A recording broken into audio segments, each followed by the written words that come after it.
Tout commence par le sport.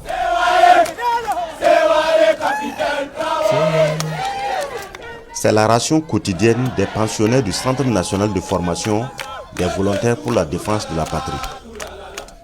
3 mois pour avoir la qualification de supplétif des forces de défense et de sécurité. La vie civile se transforme progressivement en rigueur militaire.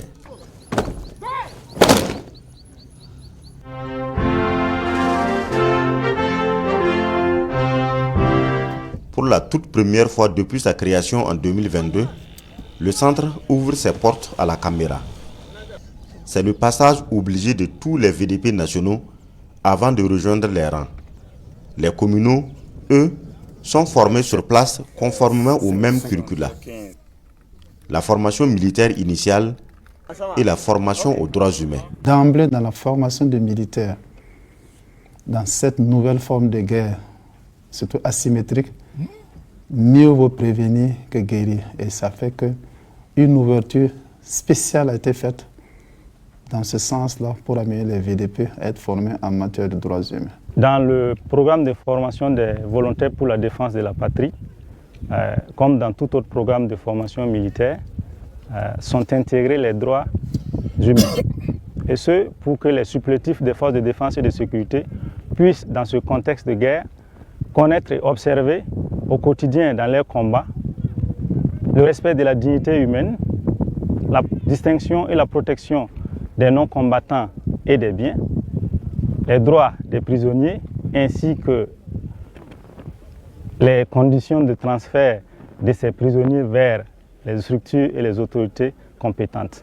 En temps de guerre, la brigade des volontaires pour la défense de la patrie s'entoure de tous les garde-fous avant de militariser les civils. Car l'enjeu est de taille. Il faut humaniser les théâtres d'opération, surtout dans cette guerre complexe. Pour cela, les droits humains sont obligatoires et occupent 50% des programmes de formation. Ça fait partie du programme. Même les différents partenaires qui nous ont approchés, qui même réfutaient ou qui refusaient les aides de VDP, on leur a dit non, ce n'est pas une machination d'une ethnie pour combattre une autre, ou même du pouvoir pour combattre une ethnie donnée. Non, c'est partie de la volonté du peuple. Et si vous voulez nous aider, malgré vos règles que nous connaissons en matière de respect des droits humains dans votre pays, de grâce, venez investir dans la formation en droits humains. Et nous vous autorisons à pouvoir le vérifier sur le terrain. Depuis le 27 novembre 2022, 3 vagues de 5000 VDP chacune sont passées ici à tour de rôle. Mais l'engouement populaire demeure très fort. Des volontaires se proposent malgré l'effectif atteint. L'armée rouvre les portes du centre. On parle de vague 3+1. Puis 3+2, la promotion actuelle de 3000 VDP. C'est possible pour quelqu'un de vouloir aller à la vengeance. Parce que j'étais là, nous étions là avec nos parents, on est venu nous dégarpiller. Dès que j'ai un moyen, je vais me faire justice moi-même. C'est d'ailleurs dans ce cadre-là qu'on a surtout insisté pour vraiment tuer en eux-mêmes cet esprit de vengeance pour aller vraiment à une défense commune. Pour la formation, tous les supports sont mis à contribution, car les niveaux d'assimilation des VDP sont disparates. Des conférences, des sketchs et des leçons annexées à tous les ateliers de formation militaire. Il faut varier au maximum pour que chacun trouve son compte. Pour le volet droits humains, la brigade des volontaires pour la défense de la patrie s'attache des services des structures avisées. La Direction générale des droits humains, les institutions internationales comme le Bureau pays du Haut Commissariat des Nations Unies aux droits humains. Beaucoup d'acteurs interviennent sur le terrain pour imposer le respect des règles de la guerre.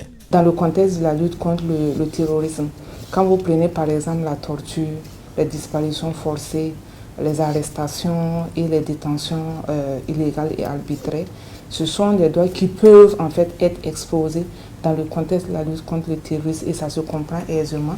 Donc nous échangeons en fait avec les formateurs là, sur en fait les modalités de protection des populations contre les violations en fait qui peuvent être portées à ces droits-là. Nous avons à ce jour pu organiser 4 formations des formateurs et avec un total de 123 formateurs qui ont été former sur les droits de l'homme et le droit international humanitaire et également élaborer un manuel de formation des VDP sur les droits de l'homme et le droit international humanitaire.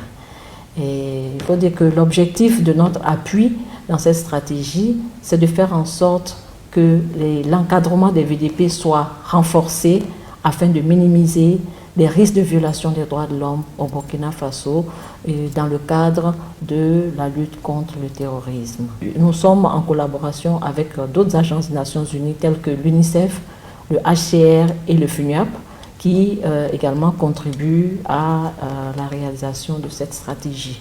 Nous avons pu quand même nous rendre sur les lieux de formation à Koudougou, à Kaya, à Bobo-Dioulasso et à Manga pour l'instant.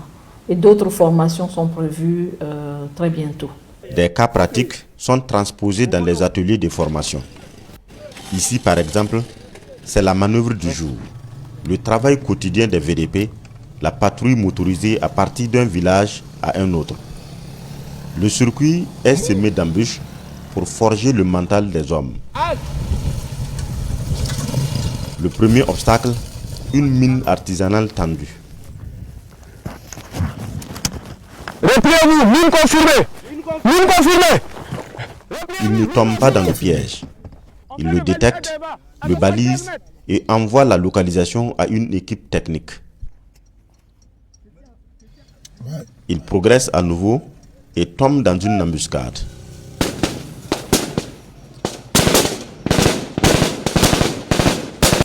C'est le mode d'attaque terroriste le plus fréquent.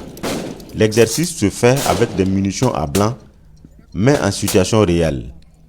D'un côté, les terroristes et de l'autre, les volontaires pour la défense de la patrie déterminés à l'emporter. Le combat dure quelques minutes et tourne à l'avantage des VDP. Sur le carreau, des terroristes tués, des blessés et des otages utilisés très souvent comme boucliers humains.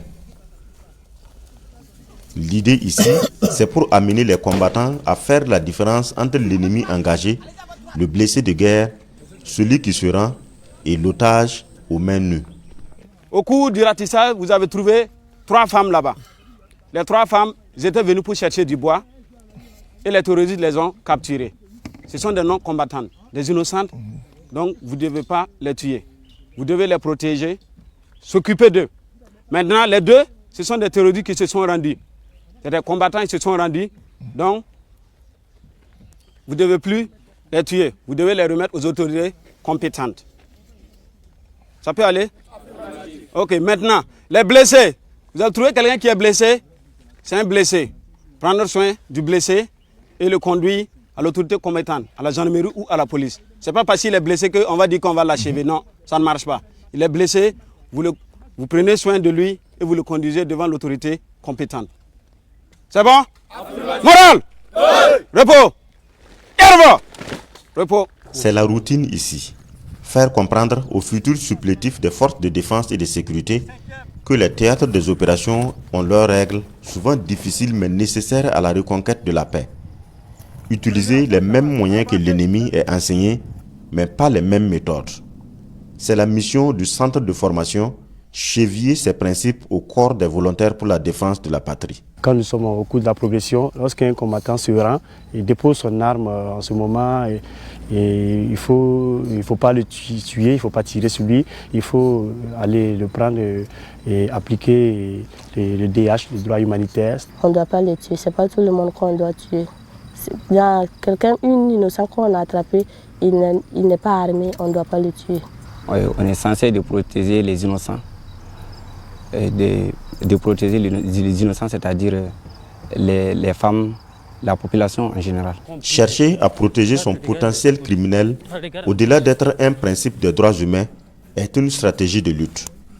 La quête de l'installation de confiance et la collaboration populaire. La mission du VDP, c'est de contribuer aux besoins par la force des armes, à la défense et à la protection des personnes et des biens. Et il est souhaitable que ces populations puissent être fières de ces VDP qui contribuent à leur sécurité. Sa mission, c'est une mission de protection des droits humains. Il faut que d'abord il arrive à intérioriser cela. Et pour que cette mission-là puisse réussir, il a besoin en fait de la collaboration de l'ensemble de la population. Et pour que cette population-là collabore, il faut que cette population-là se sente protégée, se sente comprise en fait par le VDP dans le cadre de sa mission.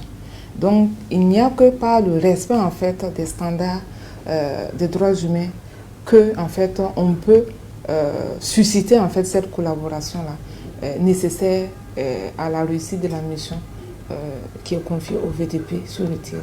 Sur le terrain, le respect des droits humains est un impératif. Le code de conduite des VDP, la loi portant statut des VDP et celle portant création des VDP veillent au grain. Des garde-fous dressés pour imposer l'humanisation de la guerre. La justice militaire et le droit commun sont aux trousses de ceux qui foulent aux pieds les standards des droits humains. Et toute violation des termes de ces textes juridiques entraîne automatiquement des sanctions, non seulement disciplinaires, mais aussi statutaires, sans préjudice des sanctions pénales. Vous avez suivi tout récemment en février la révision du code de justice militaire qui a permis d'instituer des prévôtés auprès des troupes qui sont engagées sur les théâtres des opérations auxquelles du moins les VDP viennent en appui. Donc bien entendu, il est clair que quand il y a des actes qui portent violation massive ou des allégations du moins, il y a des constatations qui puissent être faites pour des enquêtes sont ouvertes. Ça a été le cas par exemple pour des allégations telles qu'à Nouna ou en Bâle. Toutes ces procédures sont en cours pour élucider et bien entendu éventuellement prendre des sanctions. Le Burkina Faso a souscrit un certain nombre d'instruments internationaux sur la promotion et la protection des droits humains qui ont été intériorisés par des tests internes. Donc pour nous, il s'agit non seulement de respecter notre législation nationale, mais de respecter les engagements de l'État au plan international en ce qui concerne les droits humains. Des sanctions de divers ordres sont déjà prises contre des combattants qui utilisent les moyens de l'État contre des honnêtes citoyens. Des mises à pied, des révocations, même des peines d'emprisonnement sont prononcées à l'encontre des VDP qui tordent le cou aux droits humains. Aucun acte illégal ne reste impuni, même sur le théâtre des opérations. À ce jour, il y a des sanctions qui sont prises à l'encontre de ces VDP. Et bien entendu, on ne peut pas laisser passer ces fautes qui sont commises par ces VDP. Nous avons environ une centaine de VDP qui sont révoqués pour violation en fait du code de conduite et du statut du VDP. Également, il y a des dossiers aussi qui sont transmis au niveau du tribunal militaire comme au niveau du procureur général et la situation est en cours. Et au niveau du tribunal militaire, il y a eu récemment un jugement pour des cas d'infraction aux règles.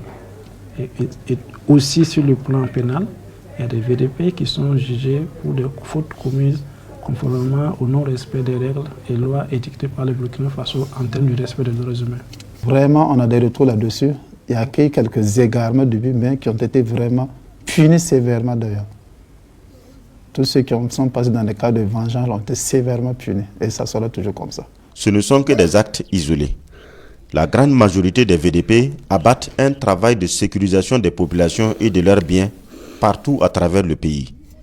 Le commandement le reconnaît, mais reste intraitable face à la moindre faute professionnelle. Je voudrais féliciter l'ensemble de tous les VDP qui travaillent d'arrache-pied sur le terrain afin que le Burkina Faso puisse recouvrer la paix. Les volontaires pour la défense de la patrie, même avec une brigade à part entière, n'évoluent pas seuls. Les nationaux sont incorporés dans les bataillons de marche et les communaux sous la coupe des forces de sécurité intérieure. Un carcan voulu pour mieux contrôler leurs actions sur le terrain. Pour l'heure, ils bénéficient d'un soutien populaire très fort. Des populations qui, à longueur de journée, contribuent au fonds de soutien patriotique, budget et... Fierté, dignité, courage. Entraînés, outillés, formés, équipés pour défendre la patrie. Vous voyez, le Burkina est dans une nouvelle donne, une nouvelle lancée que personne ne peut arrêter.